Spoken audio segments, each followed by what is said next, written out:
Hello everyone, কেমন আছো তোমরা সবাই? আশা করছি ভালো আছো। তো আজ তোমাদের সাথে শেয়ার করব একটা চিকেনের রেসিপি। তো এটার আমি কোনো নাম দিইনি, কিন্তু খেতে দারুণ হয়। আশা করছি তোমাদেরও ভালো লাগবে। তো চলো ম্যারিনেশনে কি কি লাগছে একবার দেখে নাও। এখানে দুটো মিডিয়াম সাইজের পেঁয়াজ আছে, আমি খুব সুন্দরভাবে চপ করে রেখেছি। তো আর কি কি লাগছে চলো তোমাদের দেখিয়ে দিই। প্রথমে একটি পাত্রে 1 চামচ গোটা ধনে, হাফ চামচ গোটা জিরে, আর এখানে আছে মৌরি হাফ চামচ, আর আছে গোটা গরম মশলা দেখতেই পাচ্ছ, দুটো লবঙ্গ, দুটো এলাচ আর 1 টুকরো দারচিনি। এগুলো ভালোভাবে শুকনো খোলায় নেড়ে নিয়ে আমি মিক্সিতে গুঁড়ো করে নেব। এই মশলাটা হলো আসল মশলা চিকেনের। তারপর আমাদের লাগছে একটা টমেটো, আর এখানে আমি দুটো কাঁচা লঙ্কা নিয়েছি, যেহেতু আমাদের চিকেনের পরিমাণটা অল্প। তোমরা তোমাদের ঝাল অনুযায়ী, টেস্ট অনুযায়ী নিয়ে নেবে। তো এটাও পেস্ট করে নিয়েছি। তো এবারে রান্না শুরু করব। প্রথমেই কড়াইতে তেল দিয়ে দিলাম, তারপরে তেলে দিলাম 1 চিমটে লঙ্কার গুঁড়ো, যাতে রংটা খুব ভালো আসে। তারপর সমস্ত কুচিয়ে রাখা পেঁয়াজগুলো ভেজে নিচ্ছি ভালোভাবে। একটু ভালোভাবেই ভাজতে হবে, কারণ যত পেঁয়াজটা ভাজবে তত সুন্দর কিন্তু মাংসের টেস্টটা হবে। তো তারপরে অল্প নুন দিয়ে ভালোভাবে পেঁয়াজটা যখন ভাজা ভাজা হয়ে এসেছে, তখন আদা রসুন বাটা দিয়ে দিলাম। তারপর আদা রসুনের গন্ধ চলে যাওয়ার পর যে টমেটোর পেস্টটা ছিল ওটাও দিয়ে ভালো করে কষিয়ে নিতে হবে। পুরো রান্নাটাই কিন্তু কষানোর উপরেই হবে, আমি কিন্তু এক্সট্রা সেভাবে কোনো জল ইউজ করব না। তো দেখতেই পাচ্ছ মশলাটা এখন ভালোভাবে ভাজা ভাজা হচ্ছে এবং তেল ছেড়ে আসছে। যেহেতু আমাদের পুরো রান্নাটাই হাই ফ্লেমে হচ্ছে, তাই অল্প অল্প জল দিলাম মিক্সিটা ধুয়ে, নাহলে মশলাটা তলা থেকে লেগে যেতে পারে। তো অল্প জল দেওয়া যেতেই পারে, তবে বেশি জল দেওয়া যাবে না। তো অল্প একটু ধনেপাতা কুচি দিয়ে দিলাম, কারণ খুব সুন্দর স্মেলটা ভালো লাগে। আর হলুদ গুঁড়ো, লঙ্কা গুঁড়ো, আর যে ভাজা মশলাটা আমরা বানিয়েছিলাম ওটা হাফ চামচ মতো আমি এই সময় দিয়ে দিলাম। দিয়ে মশলাটা কষানোর সময় অল্প একটু গ্রিন চিলি সসও দিয়ে দিলাম, আর দিলাম কাশ্মীরি রেড চিলি পাউডার। তো সব কিছু দিয়ে দিলাম, দিয়ে ভালোভাবে মশলাটা ভেজে নেব।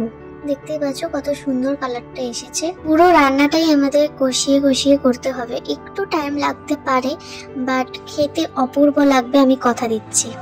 মশলা কষানো তো আমাদের অলমোস্ট হয়ে গেছে, দেখতেই পাচ্ছ আমি 15-20 মিনিট ধরে মশলাটা কষিয়ে নিয়েছি। এবারে আমি চিকেনটা দিয়ে দিলাম, যেটা ম্যারিনেট করে রেখেছিলাম।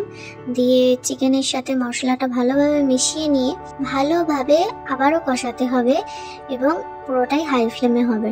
এবারে পরিমাণ মতো নুন দিয়ে দিলাম, এবং বাকি যে ভাজা মশলাটা ছিল পুরোটাই দিয়ে দিলাম।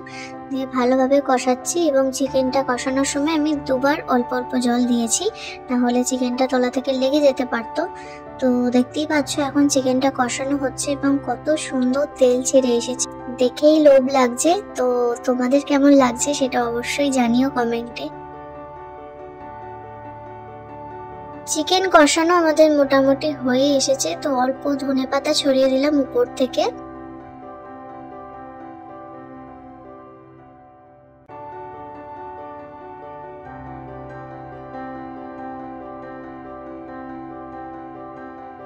এবং সবশেষে দিয়ে দেবো হলো গরম মশলা গুঁড়ো, এবং তোমরা চাইলে অল্প 1 চামচ ঘিও অ্যাড করতে পারো, বাট আমি আর ঘিটা অ্যাড করিনি।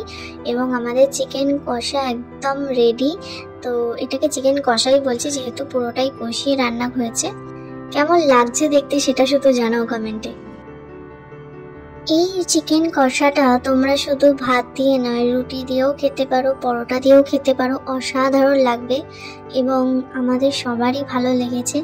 স্পেশালি আমি যার জন্য বানিয়েছি তার কেমন লাগলো সেই রিভিউটাও কিন্তু তোমাদের দেখাবো, অপেক্ষা করতে থাকো।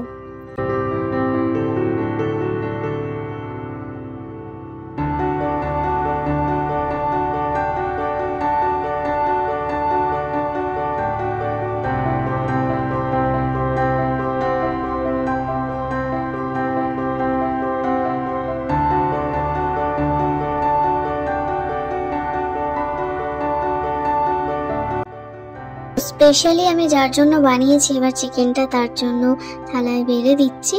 তো সে এবার টেস্ট করে বলবে তোমাদের যে তার কেমন লাগলো চিকেনটা। এবং সে কিন্তু একদম অনেস্ট রিভিউ দেবে, ঠিক আছে?